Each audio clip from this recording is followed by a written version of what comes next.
Welcome. Before we begin, let me ask you one question.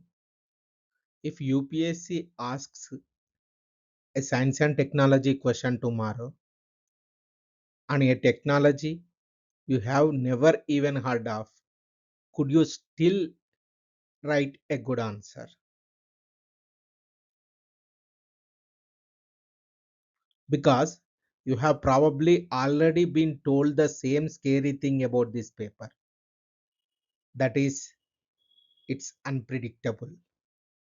That anything can be asked. That there is no syllabus you can actually finish. And here is the uncomfortable truth, they are right, but only half right. The current affairs lag in this paper has collapsed to almost nothing. Fusion was asked the year after the news broke. Chandrayaan, the same year it landed. Carbon capture, while the policy was still being written. So, yes, you will walk into the exam hall and face a technology you have never studied. But here is what most aspirants get wrong. They respond to the fear by trying to memorize more facts, more schemes, and more current affairs, chasing an infinite syllabus. And they still freeze when the unfamiliar question comes. This marathon does the opposite. We are not going to help you memorize hundreds of technologies. We are going to teach you to build an answer to any question, even one nobody predicted. Because every good GS3 science and technology answer, no matter the topic, is built on exactly the same architecture. One repeatable structure. Define it, how it works, its advantage, its limitation, India's mission with one figure, and the way forward. Six moves. The skeleton works whether the question is about a rocket, the question is about a reactor, the question is about a vaccine, or something invented next month.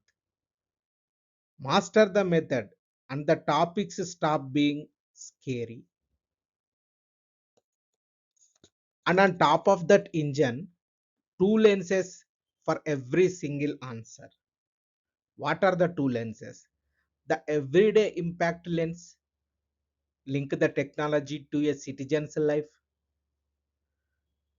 the bill, the air, the farmer, and the fuel import.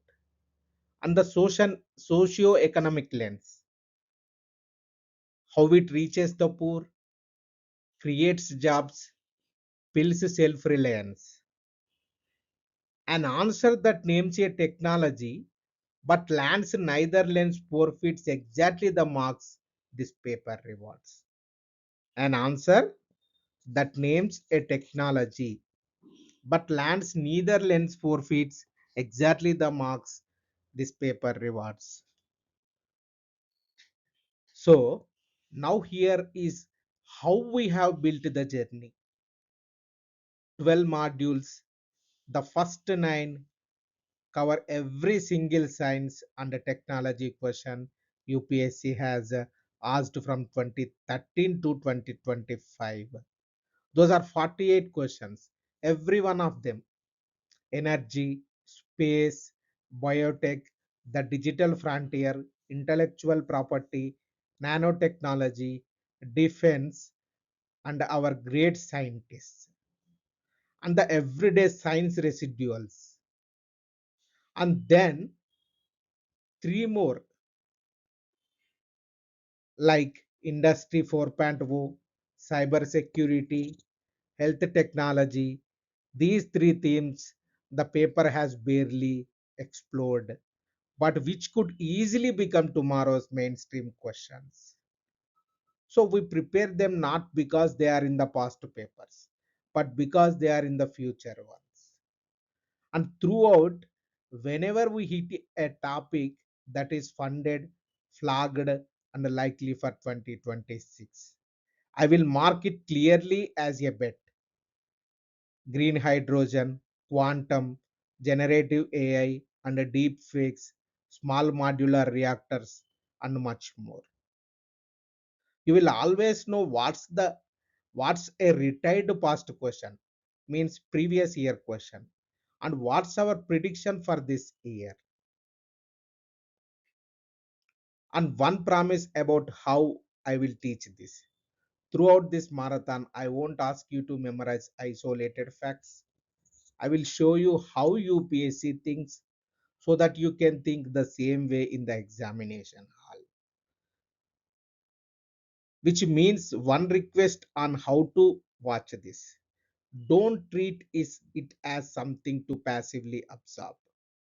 When I finish a scene, pause, take the question and write the answer yourself, cold against the clock. Because recognizing a good answer and producing one under exam pressure are two completely different skills. And only the second one scores, that is under exam pressure, producing. So here is my promise to you for the next few hours. By the end of this marathon, you will not be hoping the right topic shows up. You will be able to take any technology, familiar or not, and build a structured current India anchored answer that reads like a topper wrote it. So because in the examination hall nobody knows the exam question beforehand, what separates high scores from average scores is the ability to build the answer. That is exactly what we are going to practice today. So let us begin with the most important theme in the entire science and technology syllabus, that is energy and climate technology. This is module 1. This is module 1, energy and climate technology. Why energy owns this paper? Let me start by showing you why we open the whole marathon with energy sector. Look at the last few mains papers. 2025 asked you about carbon capture. 2025 asked about fusion. 2023 asked you about electric vehicles.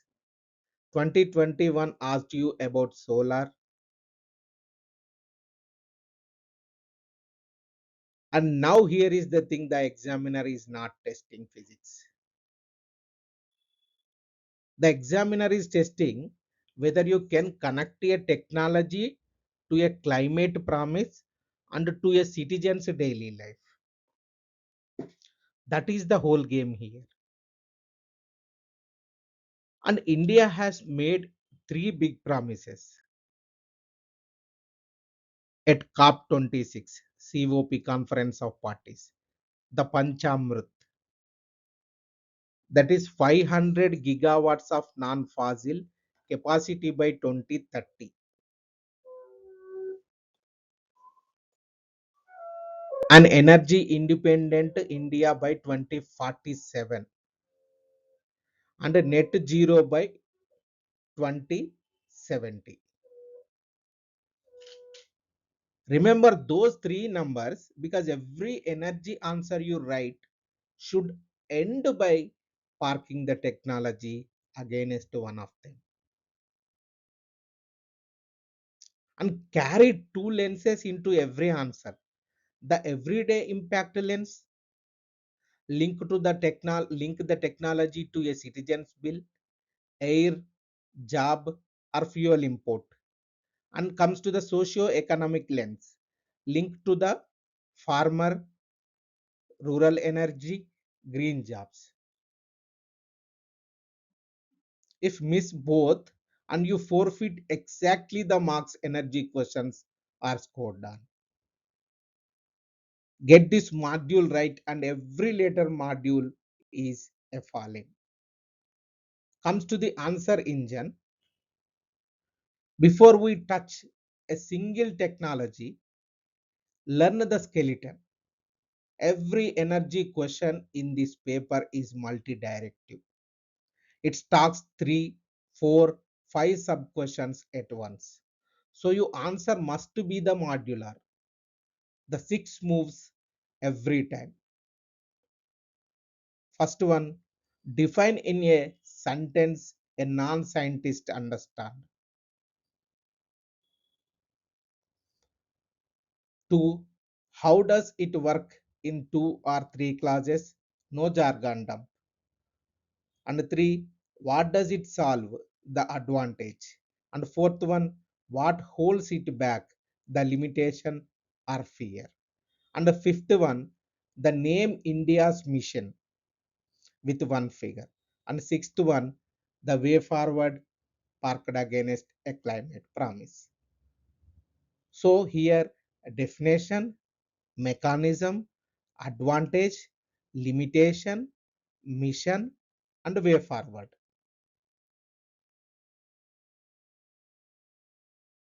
Say it till it's muscle memory. So because here the reality of S&T, the current affairs log has collapsed to almost zero. Fusion was asked the year after the news. Chandrayaan 3 the same year asked CCUS while the policy was still forming. No coaching can cover every topic. So in the exam hall, you will face a technology you never studied. This engine is what lets you still score. That is the real insurance in this paper. Not the topics, not the method. Not the topics, the method. So we are going to discuss carbon capture, utilization, and storage. We start with the problem.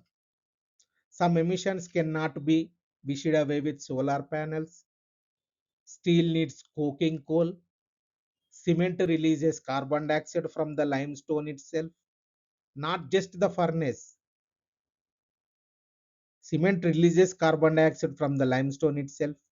Fertilizers, refining, shipping, the hard to abate sectors, those are. For these, you don't stop the carbon dioxide being made. You have to catch it. That is CCUS. Capture the carbon dioxide at the smokestack or pull it from the air, then utilize it into chemicals, building materials, synthetic fuels, or store it, inject it deep underground into the rock. Capture, utilize, store. Capture, utilize, store. And its climate role is precise. It is not a license to keep polluting. It is the tool for the 20 to 30% of emissions that no clean energy which can remove. Without CCUS, net zero by 2070 is arithmetic that doesn't close. And be honest about the catch. India has no dedicated CCUS mission yet. Only the Niti Aayog framework of 2022.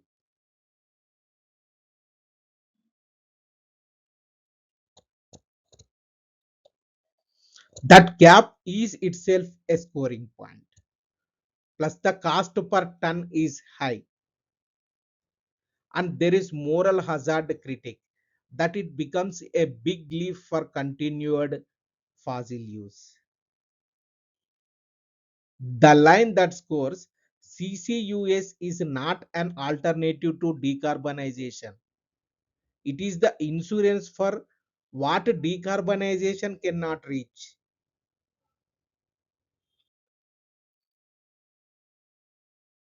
Insurance for what decarbonization cannot reach, not as a license to pollute. And then nuclear fission and three stage program under the 2026 breakthrough. What is this? What is this? Now to unclear, and here we teach in the order you will write it. The present first, then the scale up, then the end game. The present is fission, and 2026 gave us a landmark. Understand India's nuclear story as one long plan. Homi Baba's three-stage program, stage one heavy water reactors on our modest uranium, then stage two fast breeder reactors, which make more fuel than they burn, then stage three thorium, of which India has among the world's largest reserves. The whole design exists to reach stage three. And the gateway to stage two just opened, fast breeder reactors. On 6th of April 2026, the prototype fast breed reactor at Kalpakam achieved first criticality. That is 500 megawatts, fully indigenous.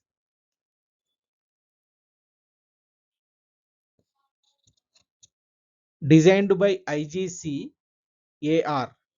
operated by BHAVINI, Bhavini. It is it uses fast neutrons to turn fertile uranium 238 into fissile plutonium 239, breeding more fuel than it consumes. With this, India becomes only the second country after Russia, after Russia, to run a commercial scale of fast breeder. So when the 2018 paper asks, should India keep expanding nuclear? Your answer with facts and fears. Both split 50-50. But the facts based loan clean power, base load clean power, energy security, and the thorium endgame. The fears. What are the fears?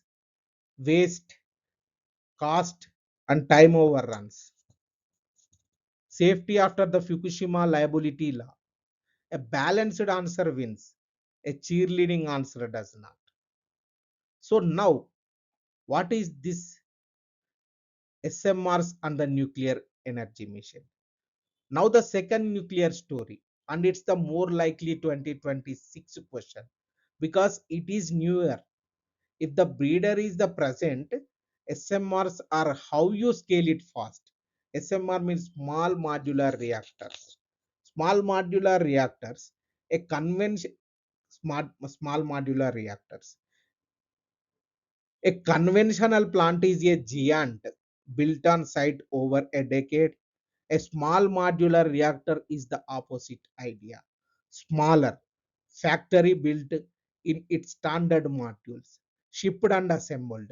Smaller, faster, cheaper to finance, flexible on location. And here why it fits India precisely. An SMR can be dropped on to the site of a retiring coal plant, reusing the land, the grid connection, even the workforce, turning a dying coal station into clean base load.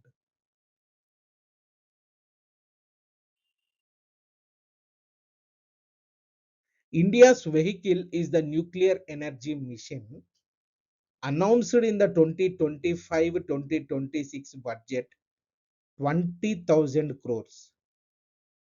20,000 crores to build at least 5 indigenous SMRs by 2020 by 2033. Three designs at Bark, the 200 megawatt Bharat SMR, a 55 megawatt unit, and a gas cooled reactor aimed at hydrogen. Lead units go to Tarapur, the site of India's very first nuclear plant. And here name the two reforms because this is where the marks hide.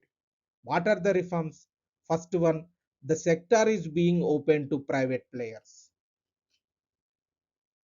Tata, JSW, Jindal, Reliance have all responded. Then two, second reform. The government is amending the Atomic Energy Act to allow that in a sector closer to private hands since 1962. So the breeder secures the fuel cycle. SMRs scale it fast and clean. India targets 100 gigawatts of nuclear by 2047. 100 gigawatts from around 9 today. That is the present and scale up. Now the end game is fusion. Fusion. That is fusion and India's stake in ITER.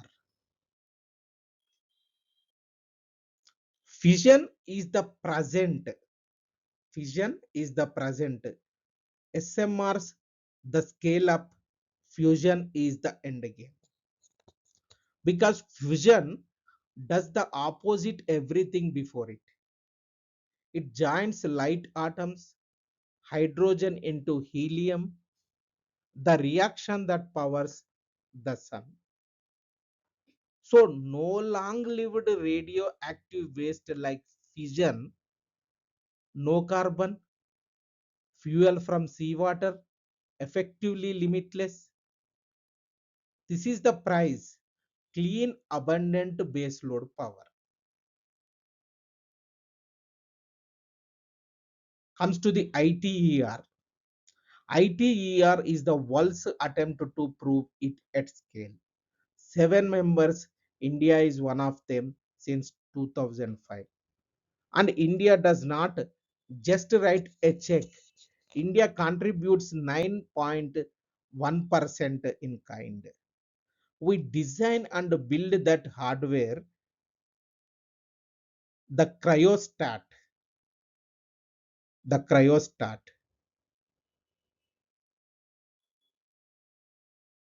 The cryostat, the world's largest high vacuum chamber, is Indian. Managed by ITER India at the Institute of Plasma Research in Gandhinagar. And at home, we run our own tokamaks, Aditya U and SST 1.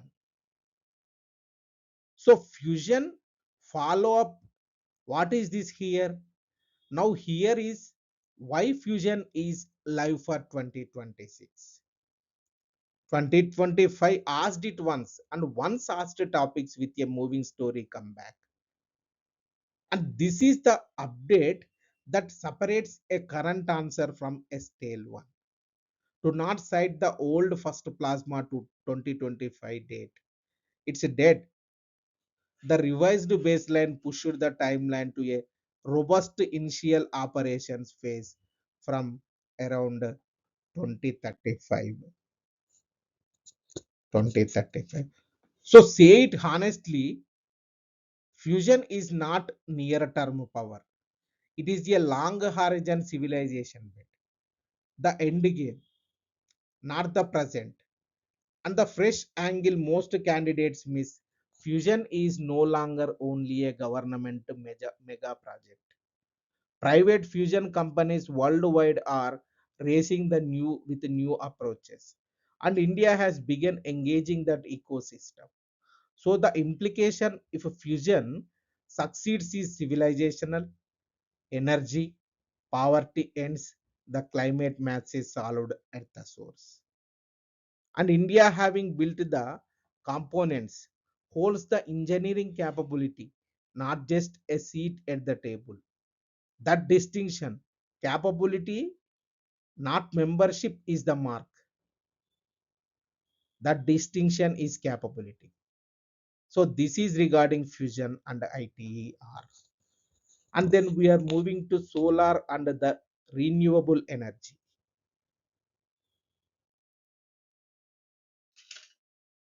Now the everyday life engine of this whole module, solar.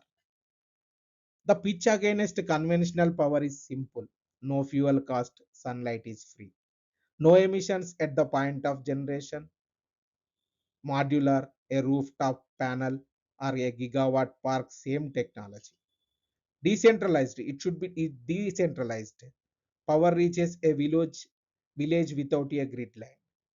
And the numbers have become a national story. In June 2025, India crossed 50% non-fossil installed capacity, 5 years ahead of the Paris target. Solar leads it, around 150 gigawatts.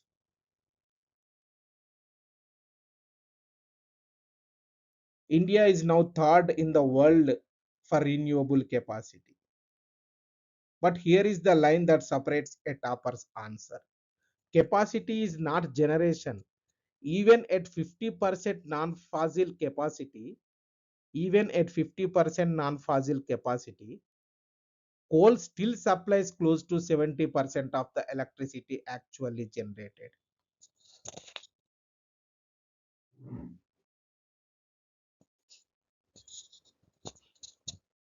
Because the sun sets and the wind drops. That distinction, capacity versus generation, is your intellectual honesty marker. It is also exactly why the next two scenes exist, that is storage. And land the socio-economic hook, that is PM Kusum, puts solar pumps and income in the farmer's hands. And then PM Suryagar puts free rooftop units on the households. That turns a physics answer into an inclusive development answer, which is what head to rewards. Then we are moving to electric vehicles and the storage question. Solar's weakness is intermittency, is a storage problem. And storage is where electric vehicles enter. An EV runs on a battery charged from the grid. So the carbon logic is only as clean as that grid. Say it honestly. An EV charged on a coal grid, EV charged on a coal grid still cuts tailpipe emissions in the city. Cleaner air where people actually breathe. And as the grid greens, the same EV gets cleaner every year without changing the car. That is the argument versus a combustion engine. Here is the nonce most candidates miss. An EV's climate value is not fixed at purchase. It improves every year the grid decarbonizes. A petrol car can never get cleaner. India's push is PM e-drive. PM e-drive. That is 10,900 crore, replacing the FAME scheme. Deliberately aimed at two-wheelers, three-wheelers, buses, the vehicles the mass of India's actually use, not luxury cars. That targeting is the socio-economic point. Electric mobility for the auto driver and the bus commuter first. Plus, it shifts energy from imported oil to domestic electricity, cutting the import bill and current account strain.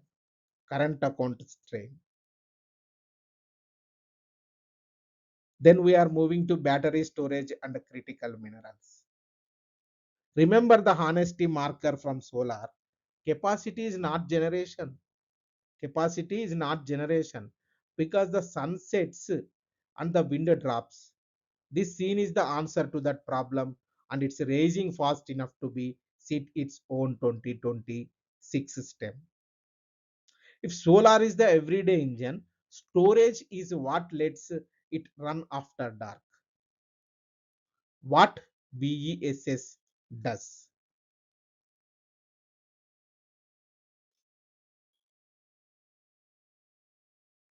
Grid scale battery storage, then BESS, then soaks up cheap solar in the day, releases it in the evening peak. BESS turns capacity into round the clock generation. That's what turns intermittent capacity into round the clock generation. Without it, the 50% milestone stays a capacity number, not a power supply. And the scale is enormous. India's grid planners project over 200 gigawatt hours of storage by the 2030s, early 2030s. An investment on the order of 2.5 lakh crore. This has moved from plan to build projects are being tendered and commissioned now. But here's the strategic catch, and this is where marks live. Batteries need lithium. This is the important thing. For intermittency, for storage, batteries needed. For batteries, how batteries operating, batteries building, batteries need lithium, cobalt, nickel, nickel, critical minerals. And India imports almost all of them, with China controlling the bulk of global processing.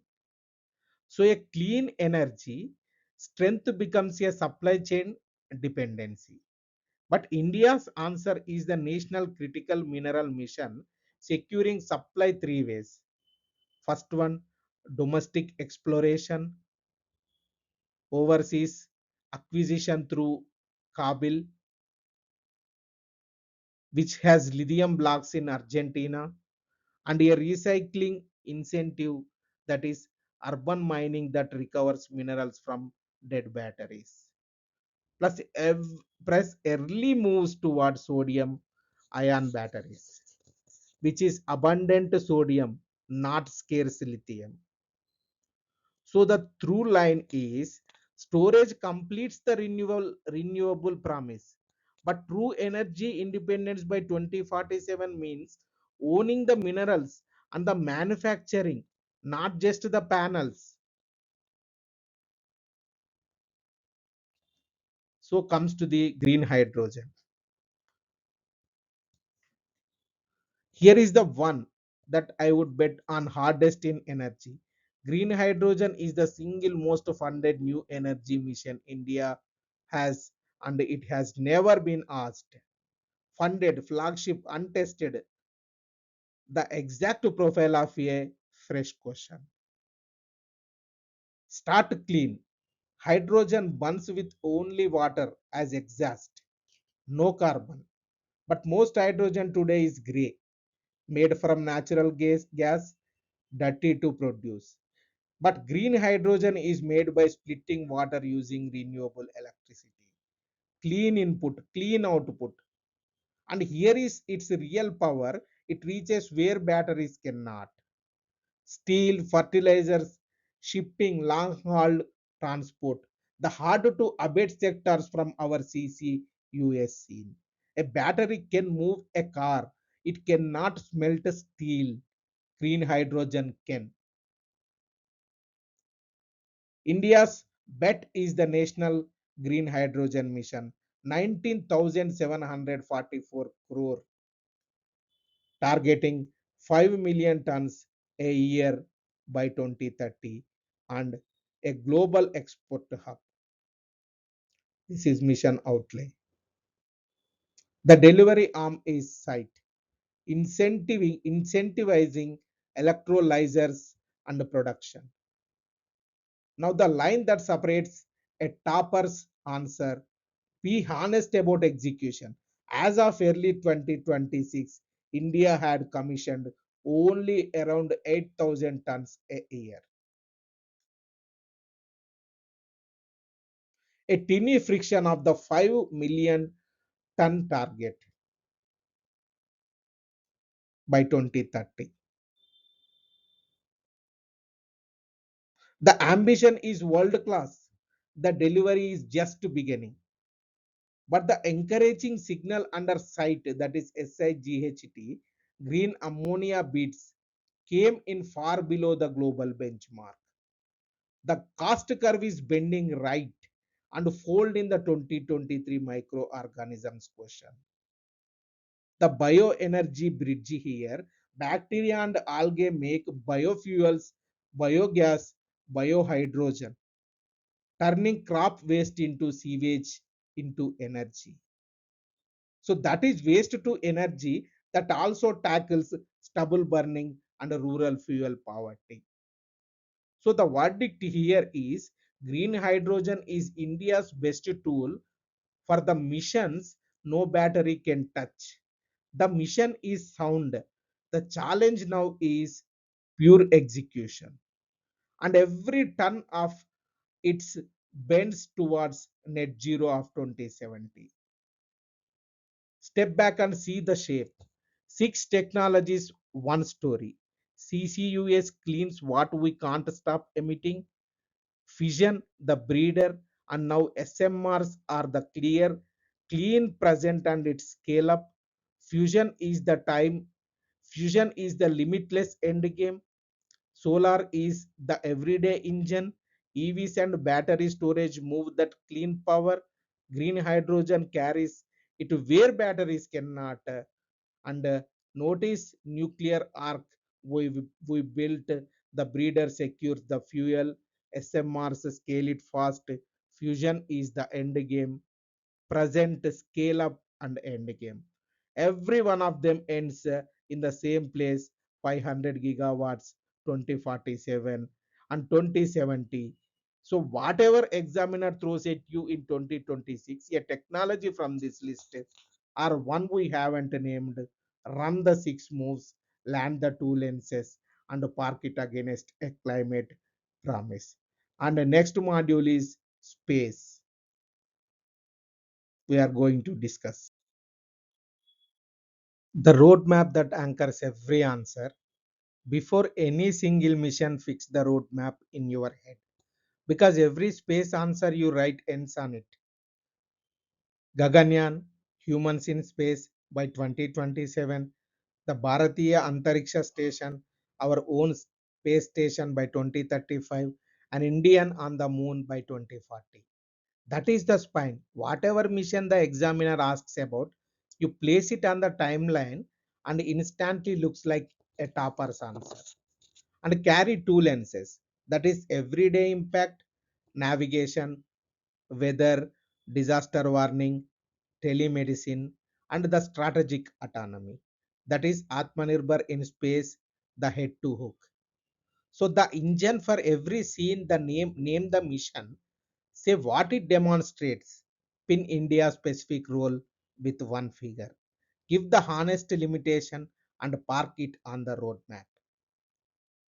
Let us begin where India made history, the moon. We are going to discuss Chandrayaan 3 and the lunar program. The lunar program.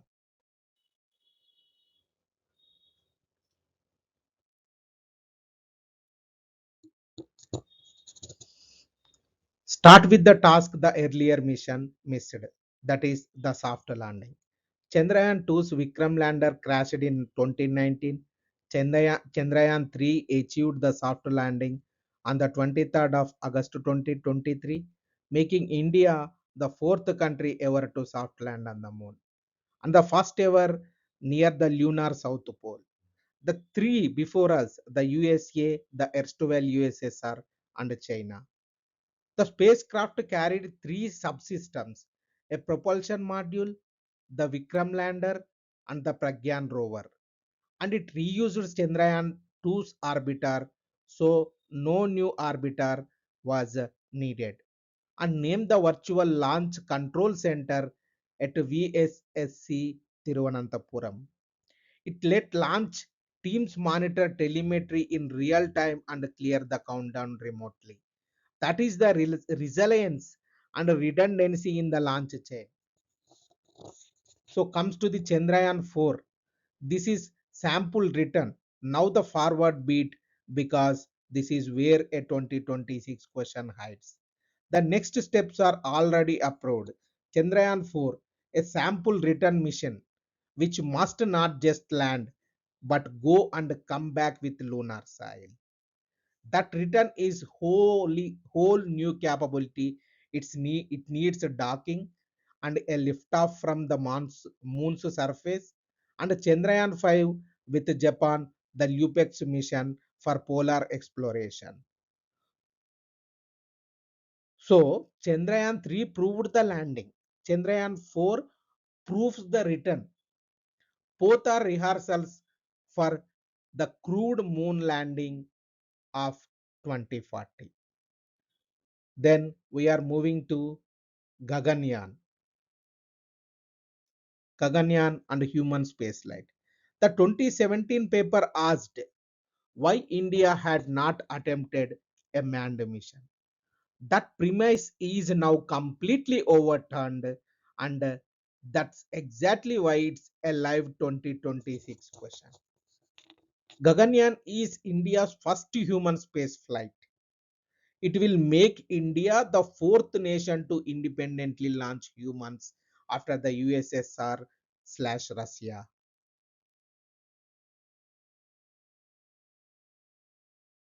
The USA and China. And the sequence is deliberate. Three uncrewed test flights G1, G2, G3 before the crewed flight H1. G1 carries Fyom Mitra, a half humanoid robot, to validate life support before any astronaut flies. Four Indian Air Force pilots have been selected. The vehicle is the human rated LV-M3. Now, here is how you answer the why so cautious, why the delay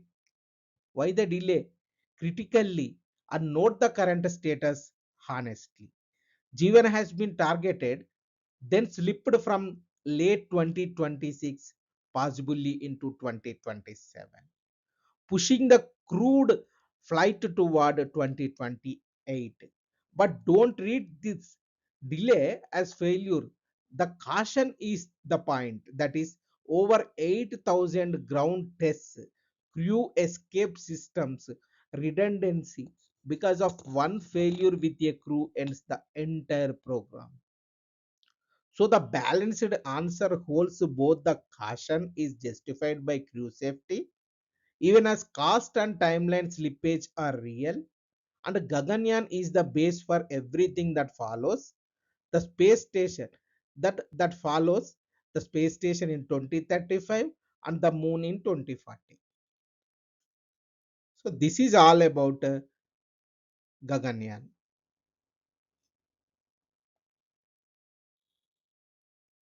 Then we are moving to Bharatiya Antariksha station and the docking key. The 2019 paper asked about India's space station plan. It now has a name, a design, and a date. The Bharatiya Antariksha Station first module by 2028, fully operational by 2035. A 5 module station around 52 tons in low Earth orbit. It is benefit is its benefit is threefold: a national microgravity lab, a test bed for the 2040 moon mission, and strategic autonomy as the old international space station retires. But none of it's possible without one technology, that is docking. And India just proved it. In January 2025, the SpaceX mission made India the fourth country to dock two satellites in orbit using an indigenous Bharatiya docking system. Docking is what lets you assemble a station module by module and refuel in orbit. It is the literal enabling step for both the station and the Chandrayaan 4. SpaceX proved the SpaceX proved the key. The station is Leo anchor between Gaganyaan and the moon. So docking enables both station and Chandrayaan 4 sample return. So they we are moving to next scene, that is NavIC and positioning autonomy. The 2015 paper turns on two service tiers. Get them right. That is, GPS offers a civilian standard positioning service and an encrypted military precise positioning service. India's NavIC mirrors this, an open SPS and a restricted encrypted service for strategic use. And the founding reason is strategic autonomy. During Kargil, access to precise foreign GPS was denied. NavIC ensures India never again depends on another nation's constellation. Now, the examiner real question is the seven satellite advantage, because NavIC is regional, covering India and about 1500 kilometers around it. It needs only seven satellites, not the 24 plus a global system like GPS requires. Fewer satellites, lower cost, full sovereign control, accuracy turned to the subcontinent. And land the everyday impact lens. What is the everyday impact lens? NavIC guides fishermen with alerts, powers transport and disaster warning, and the new second generation NVS satellites and the L1 band, so it works in ordinary smartphones. So NavIC is navigation Atmanirbharata.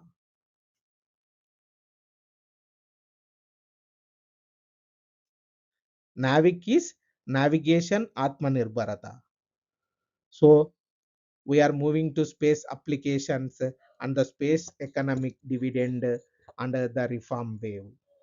The 2016 paper asks how space applies to development. This is the everyday impact lens made central. Space is not distant. It's the weather forecast that warns a farmer, the satellite that guides a fishing boat, the DTH signal, the tele-education and a telemedicine link to a remote village. And the disaster alert that cuts cyclone deaths from thousands to dozens. The newest example is NISAR, the NASA ISRO radar satellite, launched July 2025, the first to carry two radar frequencies, imaging all of Earth's land and ice every 12 days, through cloud and canopy, tracking floods, landslides, crop health, and groundwater. And here is the freshest, most examinable half.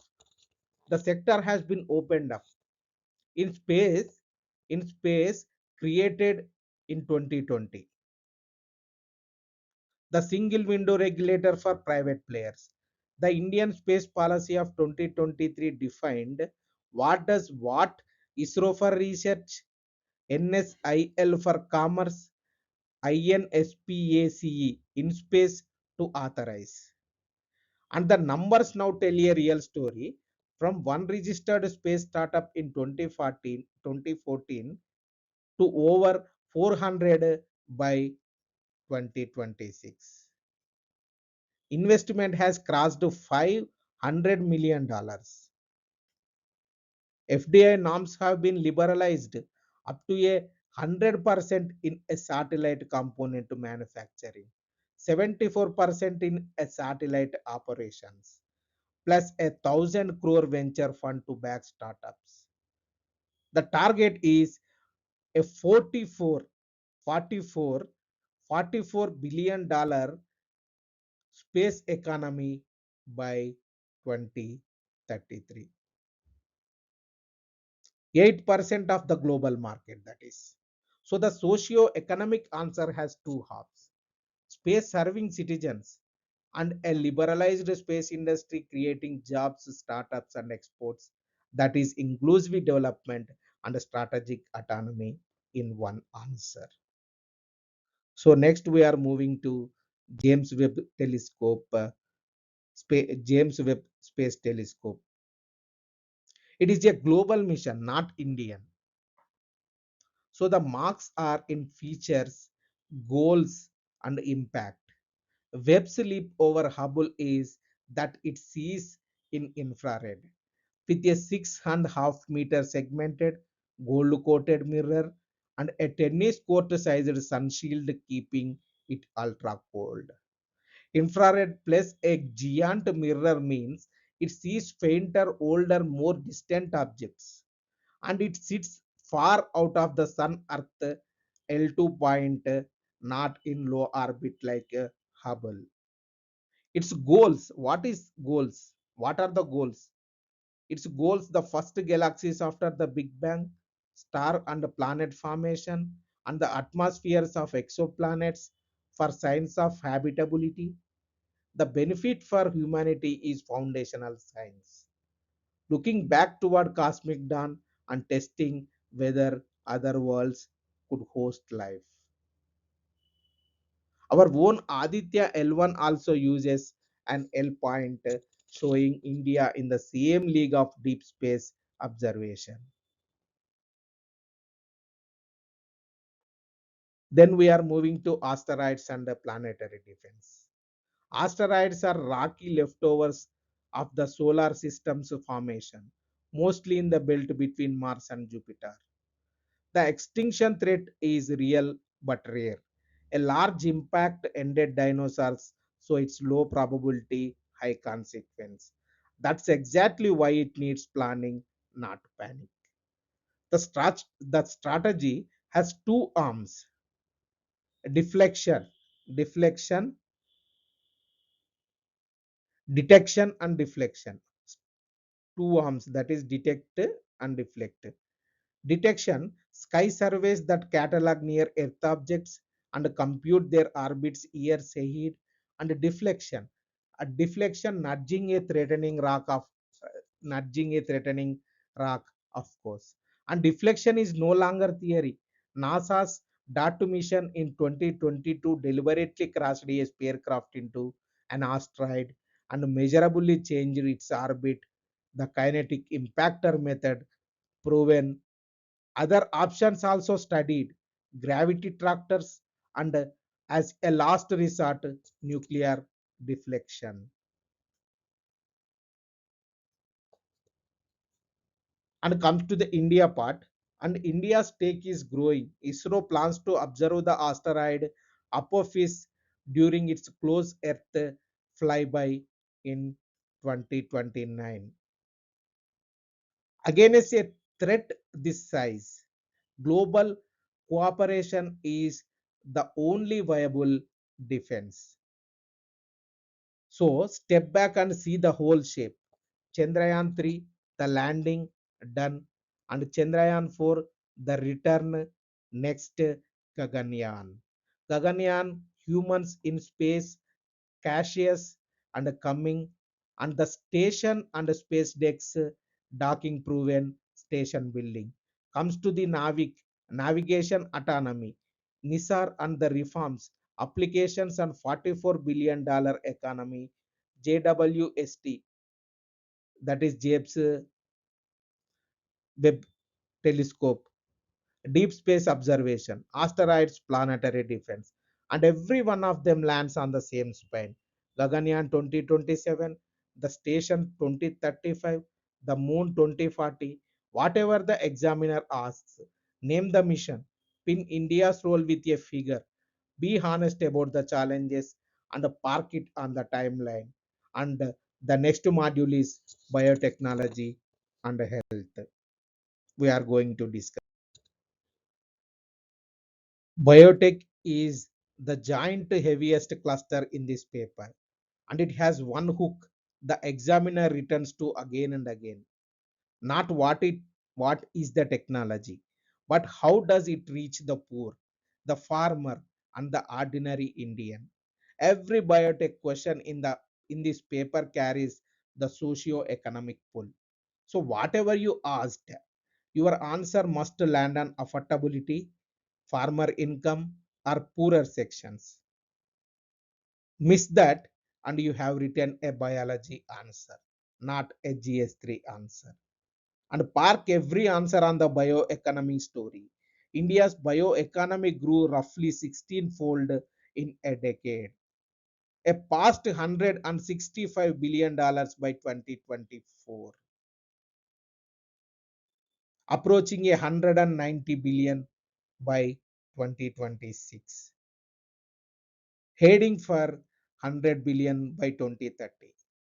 The engine, concept, mechanism, and India's achievement with one figure, the socio-economic benefit, the limitation or regulation, the way forward. This is the answer engine. Comes to the PYQ part. Vaccine 2022, Cellulose 2022, Applied Biotic 2021, Biotech and Farmers 2019, Biopharma 2018, Stem Cells 2017, AMR 2014, and FDCs 2013. So every answer returns to hook. How does it reach the poor and the farmer, the patient, etc. So let us begin with the scale it first. The biotech boom, biopharma, and applied achievements. Two paper asked the same thing differently. Why so much biotech activity and how does it reach the poor? Answer with scale first. India's bioeconomic grew roughly 16-fold from about $10 million in 2014 to over 165 billion by 2024 and now near 195 billion in 2026. The unifying policy is Bio E3, that is biotechnology for economy, environment, and employment. Approved in 2024, India's first dedicated biotech policy built to industrialize biology through biomanufacturing. The bioeconomy roadmap 2035. What is that? Here is the freshest layer straight from 2026. That is, the government has now released a bioeconomy roadmap 2035 with a 50,000 crore bioeconomy growth funds designed to bridge the valley of death between lab research and commercial production. Six mission mode programs sit under it, including Gene India for affordable gene and cell therapy. That is the way forward line most candidates won't have. Comes to the biopharma, pharmacy of the world. Now, biopharma is the largest segment, nearly half of the bio economy, and it's where India earned the title pharmacy of the world. Generics, biosimilars, and the largest vaccine manufacturing capacity on the earth. A fresh pool point is India recently developed nafithromycin, its first indigenous antibiotic, and the achievements that reach ordinary people. Affordable vaccines and biosimilars, molecule diagnostics, biofertilizers for small farmers, and the Genome India project, which sequenced 10,000 Indian genomes. The base for precision medicine, tuned to its own diversity. So the poorer section link is direct, that is, cheaper medicine, cheaper diagnosis, and a higher farm output, and jobs in tier 2, tier 3 cities through biomanufacturing hubs. That comes to biotechnology for farmers, that is gene editing. The farmer question is where the freshest current affairs live and where you must separate two technologies the examiner conflicts, that is GM versus gene editing. GM, transgenic crops insert foreign DNA, like BT Cotton, India's only commercialized GM group, which cut pesticides use but stays contested. Comes to the gene editing. Gene editing makes precise cuts in the plant's own DNA, adding nothing foreign, which is why it's regulated more lightly. And the landmark in May 2025, India became the first country in the world to release genome edited rice, Kamala and Pusa DST rice 1, engineered by ICAR using CRISPR for high yield drought and salt tolerance, less water, lower methane. Now, here is the 2026 because the story did not stop at rice. The pipeline is widening fast. Gene edited chickpea for drought tolerance, biofortified banana, oil seeds and pulses in development, and gene edited mustard now in advanced trials. So, if 2026 asks about gene editing, don't stop at rice. Show the pipeline, show a whole crop program, and contrast it with GM mustard DMH11, still stuck after the Supreme Court's 2024 split verdict, referred to a larger bench. That is the regulatory and trust hurdle transgenic phase, and the gap that makes gene editing India's chosen path. So, beyond seeds, tissue culture, biofertilizers, and biopesticides, molecular diagnostics, biofortified crops against hidden hunger. That comes to the living standard links. What is the living standards link with this? Higher yield and resilience mean higher, steadier income, lower input cost, best nutrition. That is the framer, that is the farmer answer. So don't stop at rice. Don't stop at rice. Show the pipeline, higher income, lower cost, and better nutrition. Then then we are moving to vaccines and India's platforms. Start with the principle we are going to. That is the first sub question.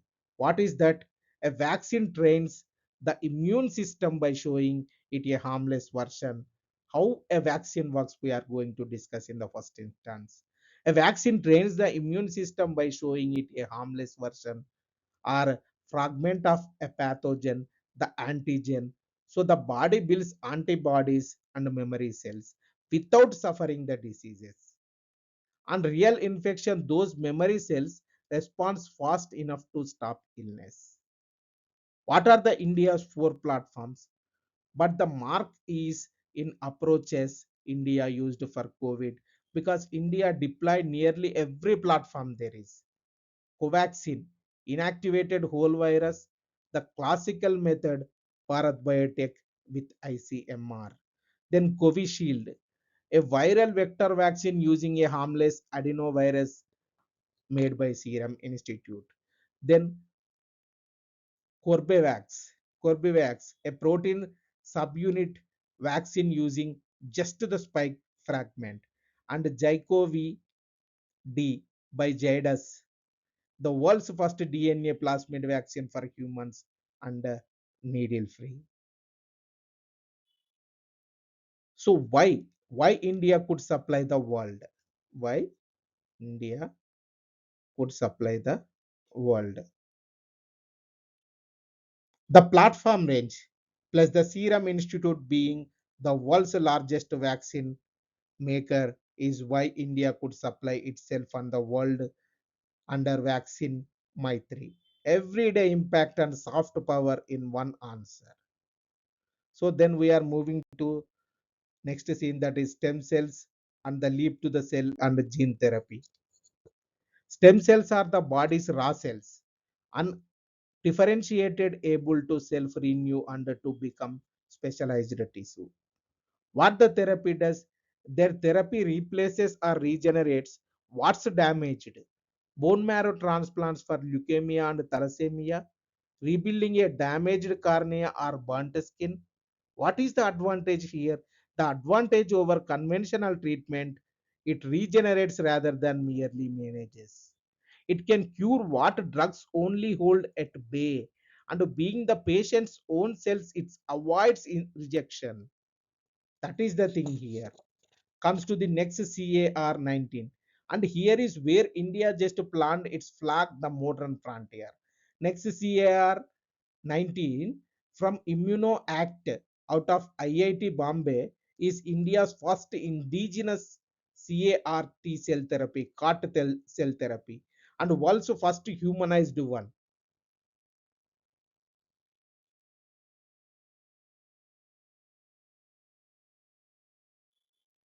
A patient owns T cells are genetically reprogrammed to hunt cancer, a living drug for blood cancers. Its socio-economic power is the price, roughly one tenth of the $500,000 Western cost. So, what is the expansion for 2026? And the reason it's alive for 2026. The field is expanding fast. India now has a second CAR therapy, Quatemi, approved. And the next frontier is being funded under BioE3, CAR T for solid tumors and glioblastoma, not just blood cancers, plus scaled up manufacturing to push the cost lower. So the arc is here from a single therapy to an indigenous cell and gene industry. What is the honest caveat here? And balance it, unproven stem cell clinics make false claims. So India regulates stem cell products as drugs under the 2019 clinical trial rules. Regeneration is real. The quackery around it is the risk. So this is all about stem cells, CART, CART therapy, and next CAR 19. That is the first world's humanized CART, and then 110 of Western cost, and India's second CART, that is Vartemi. We discussing here, and we are going to next scene, that is antimicrobial resistance. Antimicrobial resistance. What is antimicrobial resistance? Answer the first sub question plainly. Yes. What is the how resistance builds? How resistance builds? When antibiotics overused sold freely without prescription, bacteria meet sublethal doses. Survivors multiply. Resistant strains spread.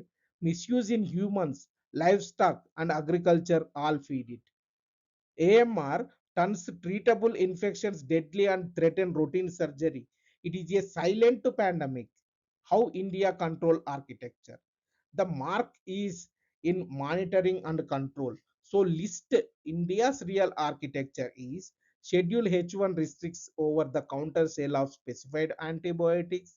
The red line campaign marks prescription only drugs with a red stripe, and a national action plan on AMR coordinates across sectors, and ICMR's surveillance network tracks resistance patterns. So colistin in animal feed has been banned. So what is the One Health program? And the framing that scores One Health: human, animal, environmental health as one system. Because resistance crosses all three. So stewardship and public awareness both are in needed hand in hand. So what is the fixed dose combinations? A fixed dose combination is two or more active drugs in a single pill or dose. What is the merits with this? The merits are real. Fewer pills means better compliance. Some combination act synergistically. A well-designed one can slow resistance, which is why TB and HIV therapy rely on them. And one product is often cheaper than several. These are the merits.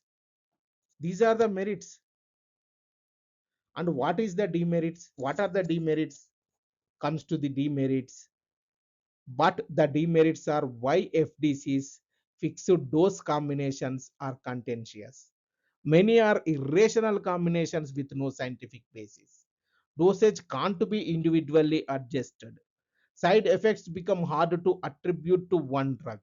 and careless antibiotic fixed dose combinations can accelerate resistance. What is the India's regulatory story on this? And India's regulatory story is exactly this tension. The government has banned hundreds of irrational FDCs to clean up the market. So, what is the balanced answer here? FDCs are valuable when rational and evidenced, harmful when they are marketing driven cocktails. This is all about FDCs under resistance, and we are going to discuss next thing, that is cellulose decomposition. This is one has no current affairs. It's straight process biology. So structure it is as chain. What cellulose is? Cellulose is a long polymer of glucose units, the main building block of plant cell walls. What is the decomposition chain here? First, detritivores, earthworms, termites, insects physically fragment the dead plant matter, increasing surface area.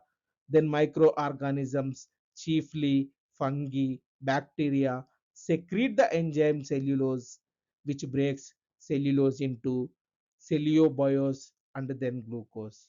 What are the two fates of glucose? The glucose is metabolized two ways, that is aerobic and anaerobic. Aerobic microbes respire it, yielding carbon dioxide and water. Then anaerobic fermentation and methanogenic archaea produce methane and CO2, that is carbon dioxide, the basis of biogas. In ruminants, symbiotic gut microbes do the same. What remains stabilizes as humus. So the end products, carbon dioxide, water, methane, humus. Cellulose decomposition is a core loop of the carbon cycle. So the biotech boom, why the activity and how it reaches the poor? Biotech farmers, what is the biotech for farmers? GM versus gene editing and income. Then comes to vaccines. What is the vaccines? The principle and India's four platforms. Comes to the stem cells and CART, that is CAR therapy, that is regenerate versus manage and affordable. Comes to the AMR, yes, and how to monitor and control it. Then, and every single one lands on the same hook, that is how does this reach the farmer and the poor? Park it on the bioeconomy, 300 billion by 2030, with that socio-economic pull that closes the first three modules, that is energy, space, and biotech. Next, we are going to discuss the digital frontier, intellectual property, and nanotechnology. Then we are going to discuss next one, the digital frontier. Then we are moving to digital frontier. I want to be honest with you about how this module is built, because it's different from every other one. In every other topic, we spend the most time on what's asked the most. Here we are going to do the opposite deliberately. Look at the record. Artificial intelligence has been asked exactly once in 2023. Quantum technology never asked, not a single time. And yet these are the defining technologies of our era. That gap, huge real world importance, almost no questions at, is exactly the setup of an examiner uses for a fresh question. So we are going to prepare artificial intelligence and quantum as if as if they have already been asked. We are betting on where the paper is going, not where it's been. What is the digital sovereignty span? And there is a thread running through everything today, digital sovereignty. The three parts, what are the three parts? Make the technology in India, govern it under Indian law, and secure it against tomorrow's threats. Keep that thread, and let's start with the big one, that is artificial intelligence. Let's define artificial intelligence simply. It's machines doing tasks that normally need human intelligence, learning from data, spotting patterns, reasoning, deciding. Now, the 2023 paper asked specifically about AI in medical diagnosis. Here, the value is very concrete. Comes to the AI in health, AI can read a medical scan, an X-ray, a CT, a retina image, and flag diseases earlier and faster than overstretched system can. Through telemedicine, that brings specialist level screening to a rural clinic. But the paper also asks about the threat to privacy and its real health data, the most sensitive data there is, and AI systems feed on it, risking breaches, profiting, use without real consent. So for this, DPDP Act and India AI Anchor. India's legal answer is the Digital Personal Data Protection Act 2023. Now fully live, its rules were notified in November 2025. 2025. And a data protection board has been set up to enforce them and frame the whole answer around India's push.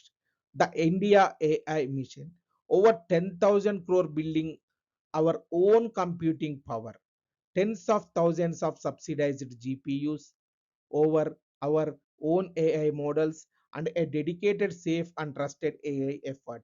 So India is doing two things at once, that is making AI and governing it. And flag the frontier, the examiner is circling generative AI, deepfakes, and AI governance. Those are the most likely questions of all for 2026. Comes to the scene one, that is generative AI, deepfakes, and AI governance.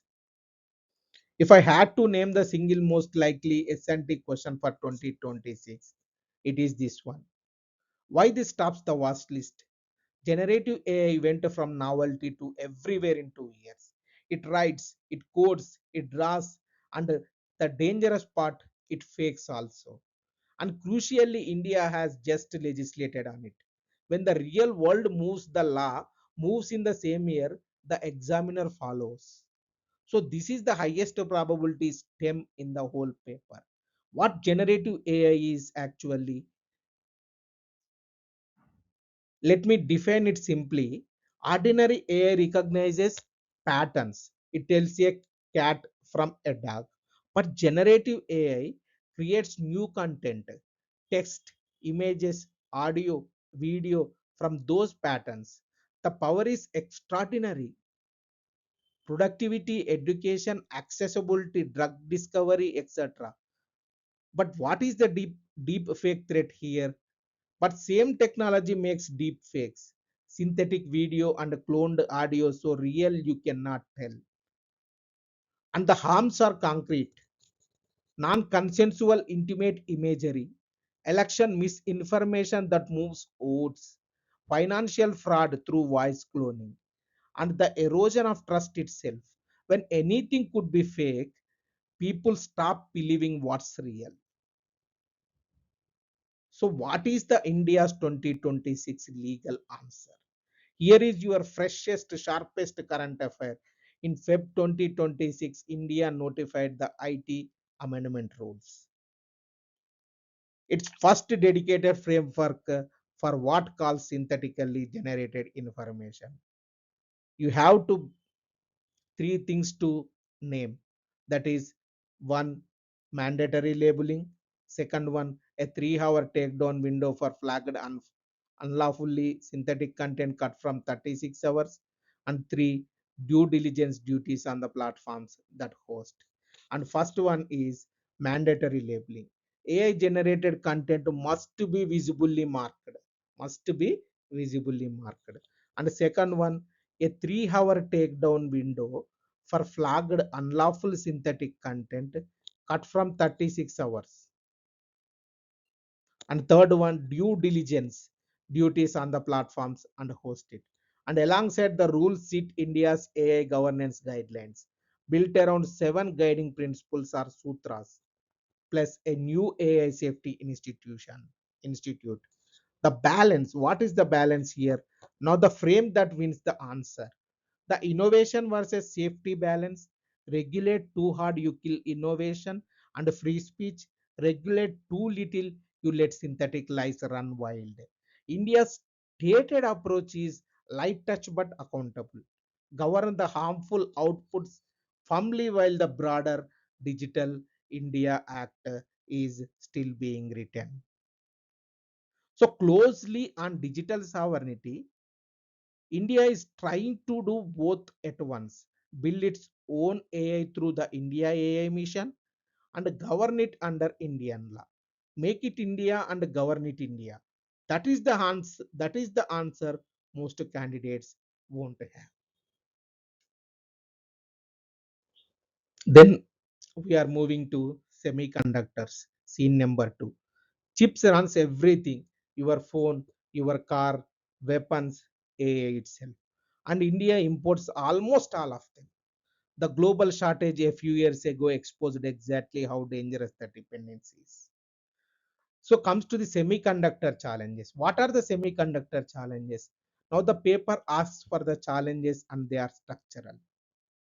Chip factories cost tens of thousands of crore to build. They need ultra pure water and absolutely uninterrupted power. The equipment, the materials, the special gases mostly imported. We are still building the specialized talent pool and we are up against giants Taiwan, Korea, and the United States in this sector. What is India's semiconductor mission? India's answer is the India Semiconductor Mission. 76,000 crore covering up to half of the cost of a project. 76,000 crore. 76,000 crore covering up to half the cost of a project. And it is real on the ground now. Around 10 projects worth roughly 1.6 lakh crore across 6 states.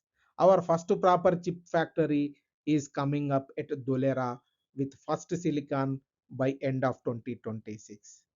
And the packaging units are already shipping the first made in India chips. There is even a bigger second phase now approved. So the way forward is the full chain, moving India from just assembling chips towards actually fabricating them. So this is all about semiconductors. The global shortage exposed how dangerous import dependence is as far as chips is concerned and semiconductors are concerned. Then we are moving to scene three, that is quantum technology. This has never been asked, which is exactly why we prepare it. What is qubit versus what is bit? Qubit versus bit. An ordinary computer bit is either a 0 or a 1, and a quantum bit or byte, a qubit or qubit can be both at once, and qubits can be linked or entangled. That lets a quantum computer explore a vast number of possibilities in parallel, solving problems ordinary computers simply cannot. Why does this matter for India? Two reasons especially. National Quantum Mission anchor is here is first security. What is the reason? Security. Why does the matter for India? First security.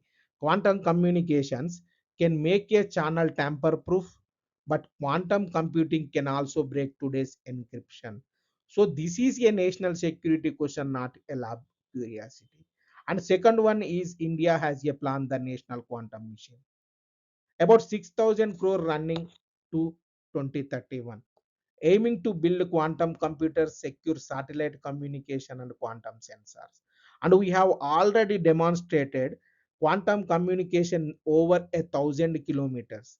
We have already demonstrated quantum communication over 1,000 kilometers. So, if a question in 2026 asks, what is the quantum technology and why does it matter for India? The scene is your ready made answer. So, this is all about quantum computing.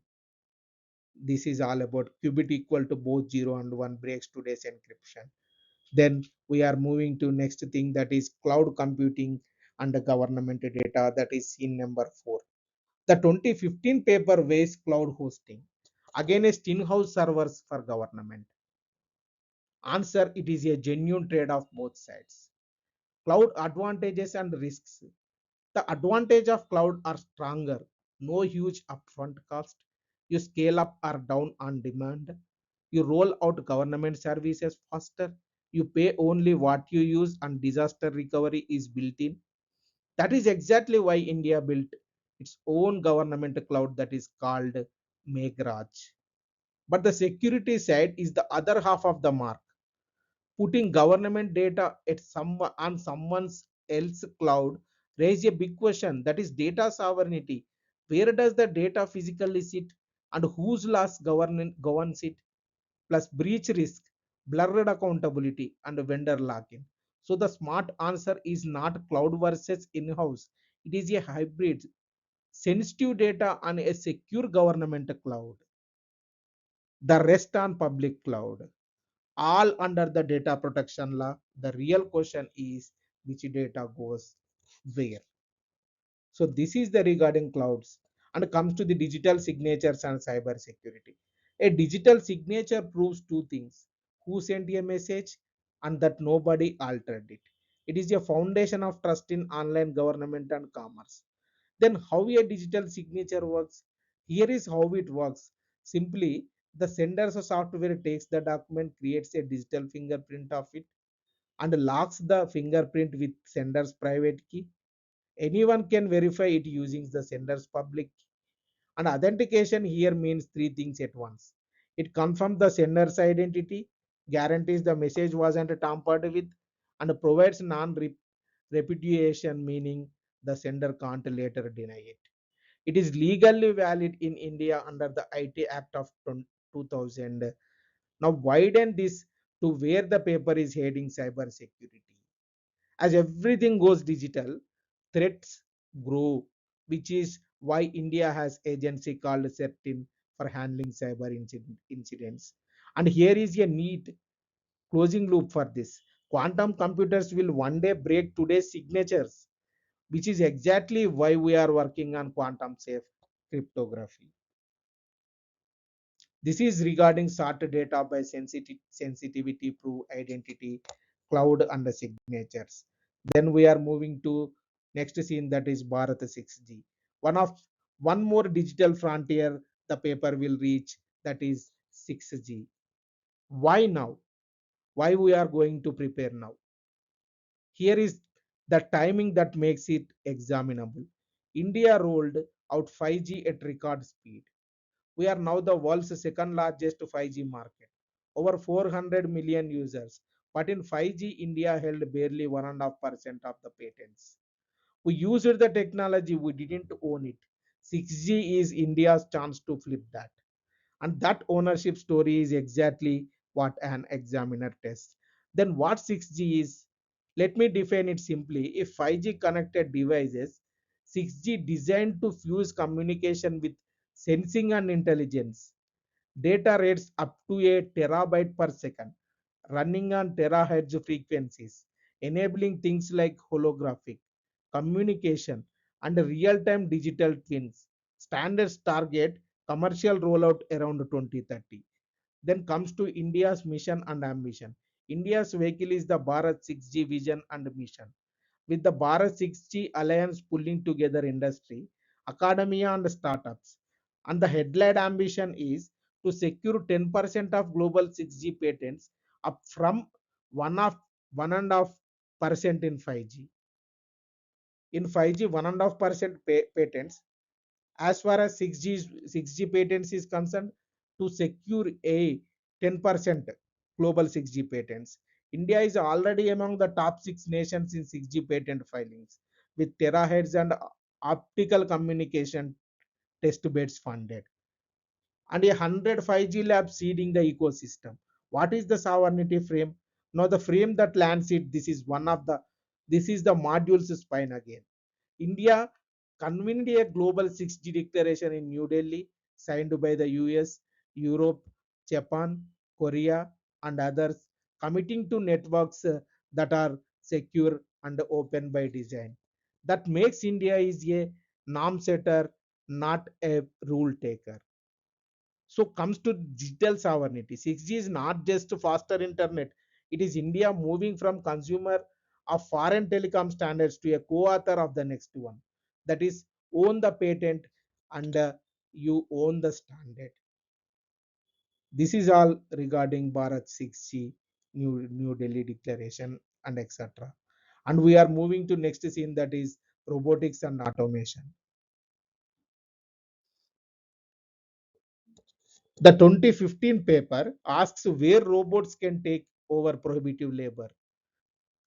Read that as work too dangerous, too degrading, or too precise for humans. What is prohibitive labor? And the clearest Indian example is sewer and septic tank cleaning, replacing hazardous manual scavenging with a robot. Restores both safety and human dignity. And there is an indigenous robot called Bandicoot that already does this. Beyond that, what mining, bomb disposal, nuclear plant work, deep sea and space operations, and precision surgery, etc. As far as robotic initiatives is concerned, what's driving the research? Robotics labs at the IITs, a liberalized drone ecosystem with the 2021 drone rules, and moves towards a national robotic framework, feeding make in India. And here is the distinctly Indian clause: robots should first remove humans from regarding unlethal work, not merely cut labor costs, not merely cut labor costs, dignity and safety first. Then we are moving to let's tie together, like recap for this entire chapter. AI help diagnose, protect privacy, and govern it. Comes to semiconductors, build the chips at home. Quantum, the UN asked the question, you will be ready for the unasked question.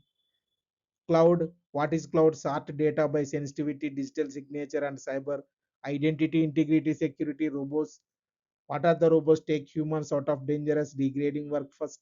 And the thread through all of it is digital sovereignty. Make it in India, govern it in India, secure it against tomorrow.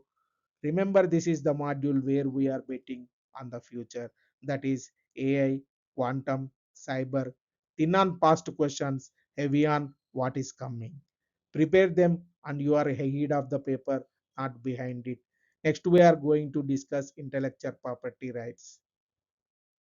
IPR looks like a law topic, but it is really about one tension, and the examiner tests it every single time.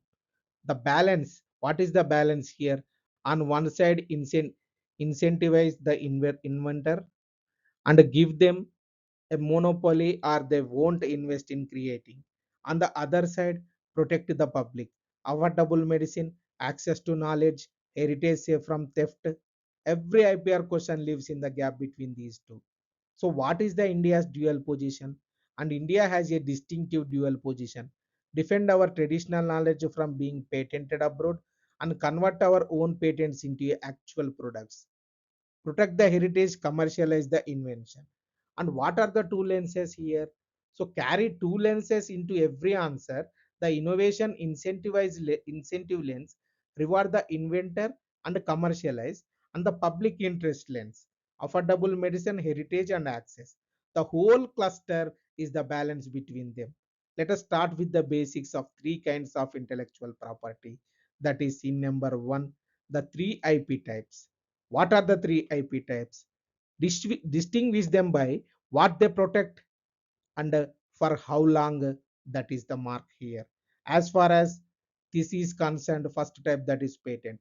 A patent protects an invention, something new, non-obvious, and industrial useful. It exchange for disclose it. The inventor gets a monopoly for 20 years, after which it's public right. Then comes to the copyright. A copyright protects the original expression of an idea, a book, a song, a film, a code, and not the idea itself.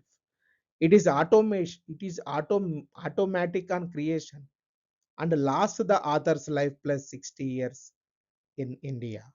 This is copyright. Then comes to the trade secret. A trade secret protects confidential business information, a formula, a process for as long as it says secret.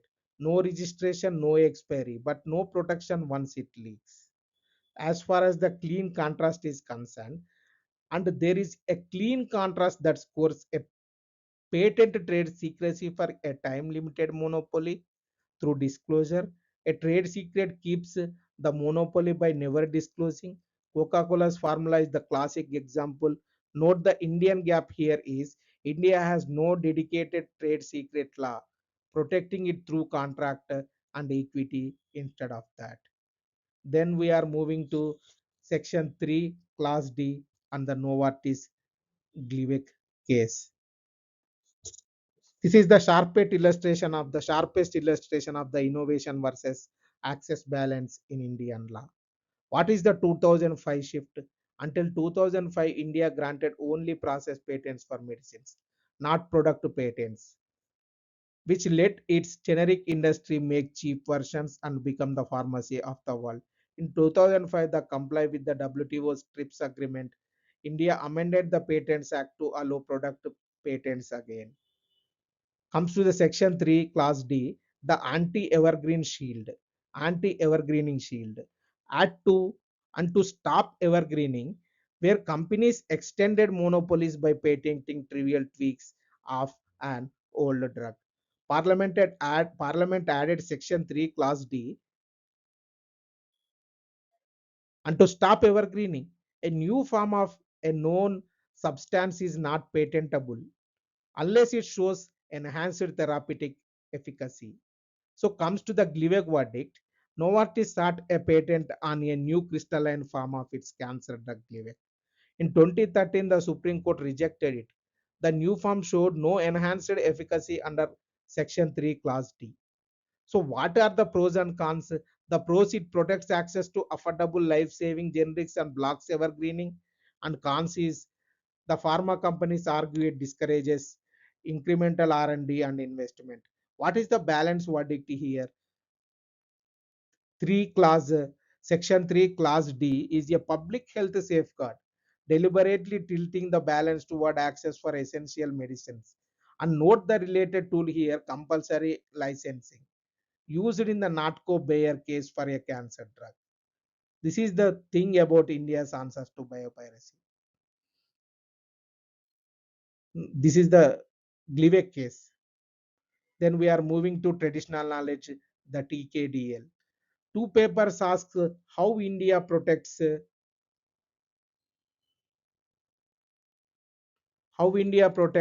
traditional medicine.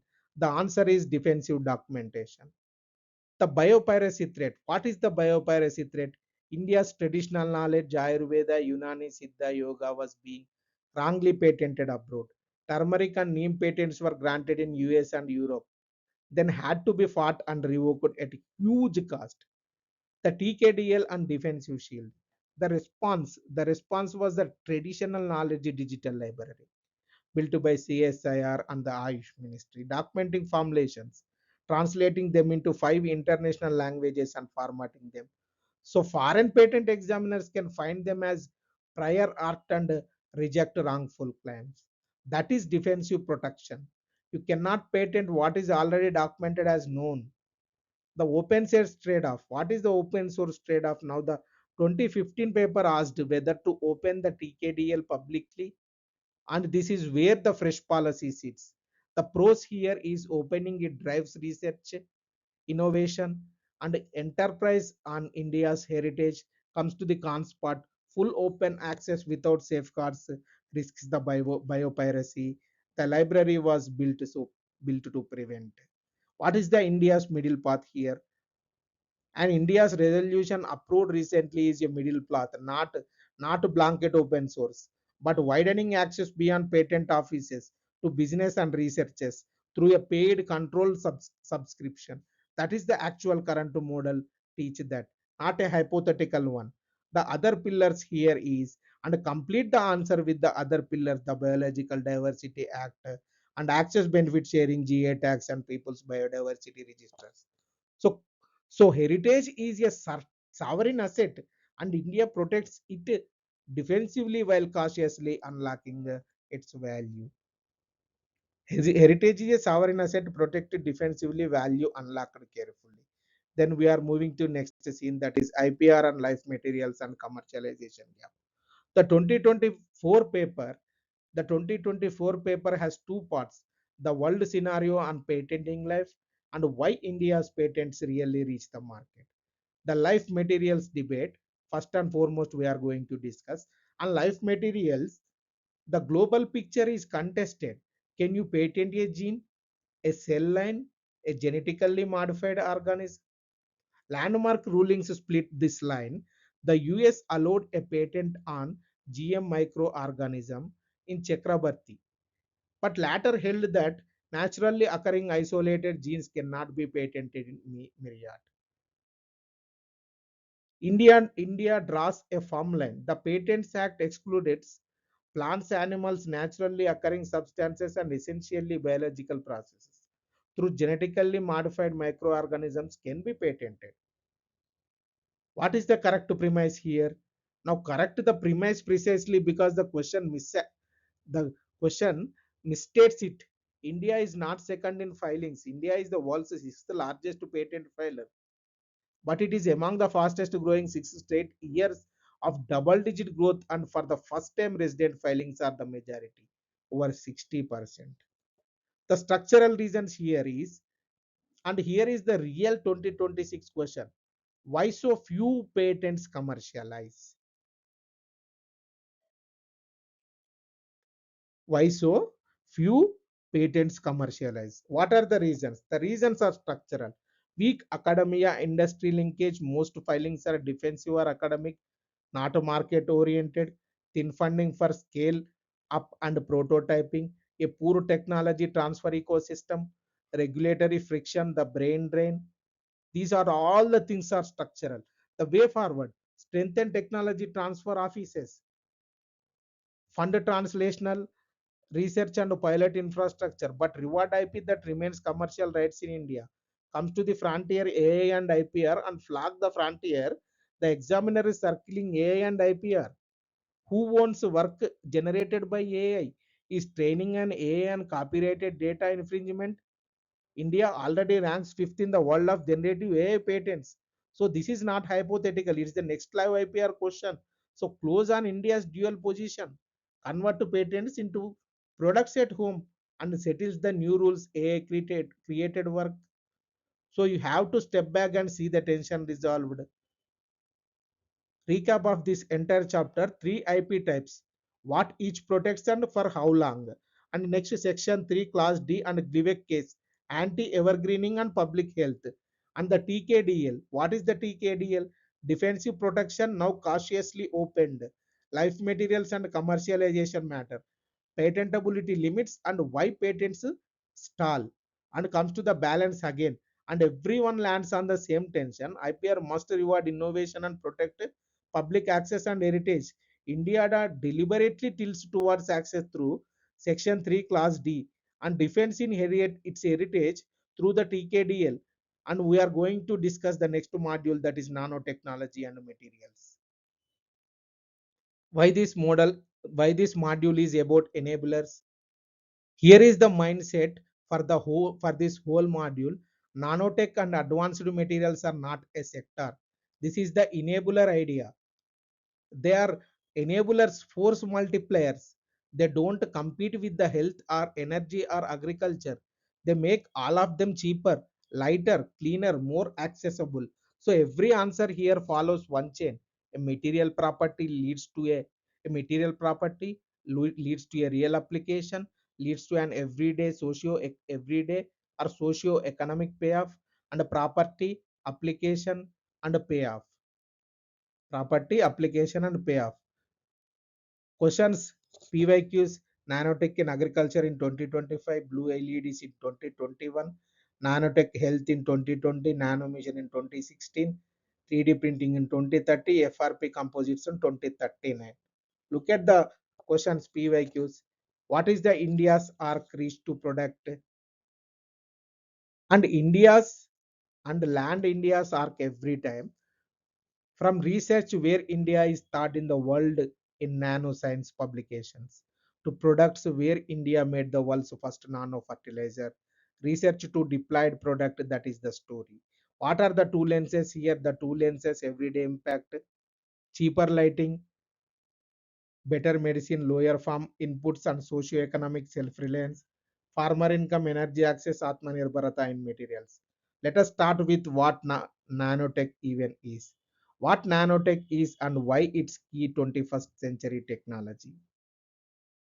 Let me define it precisely and scale also.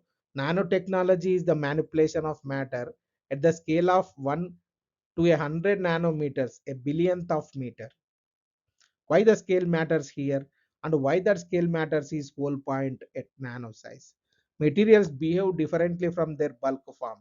Huge surface space to volume ratios and quantum effects change their strength, conductivity, reactivity, optical properties. That is why a key 21st century technology, not one sector's tool, but a cross-cutting enabler, reshaping health, agriculture, energy, water, electronics, and defense at once.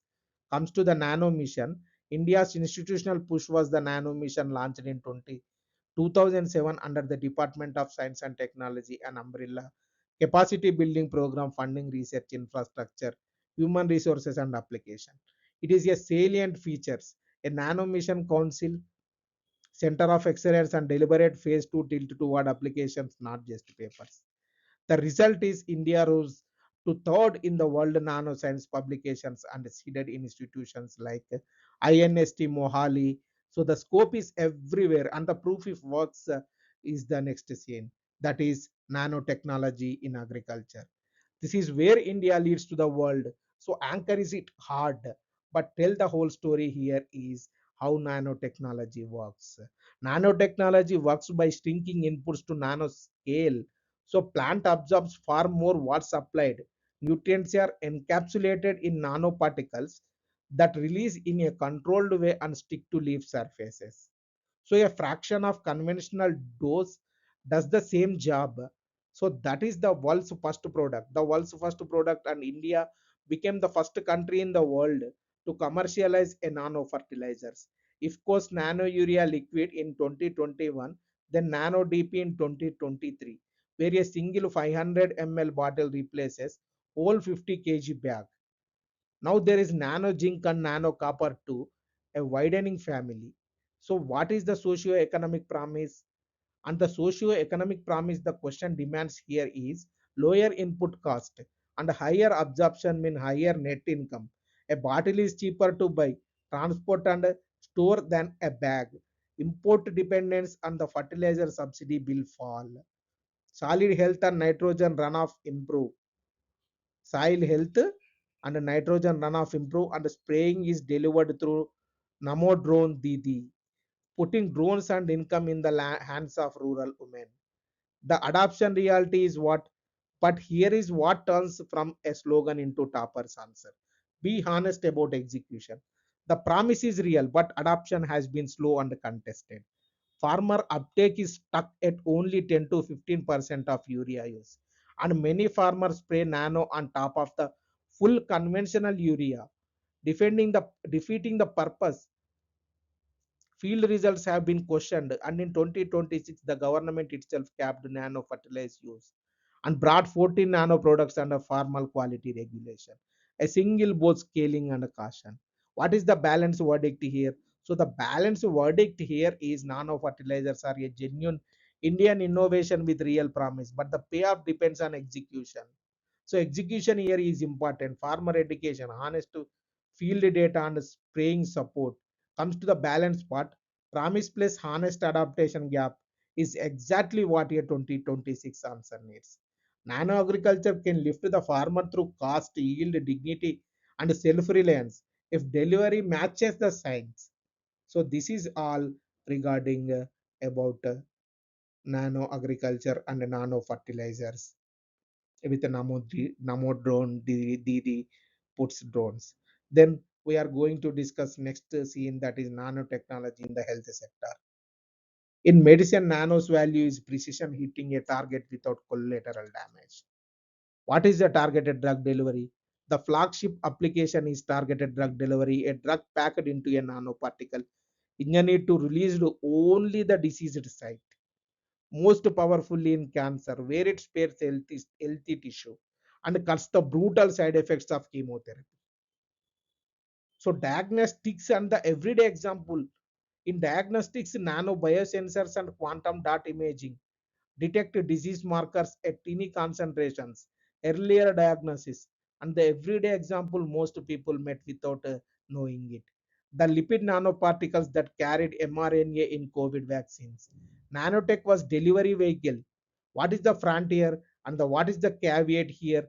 It also enables theranostics, diagnosis plus therapy in one agent. Theranostics.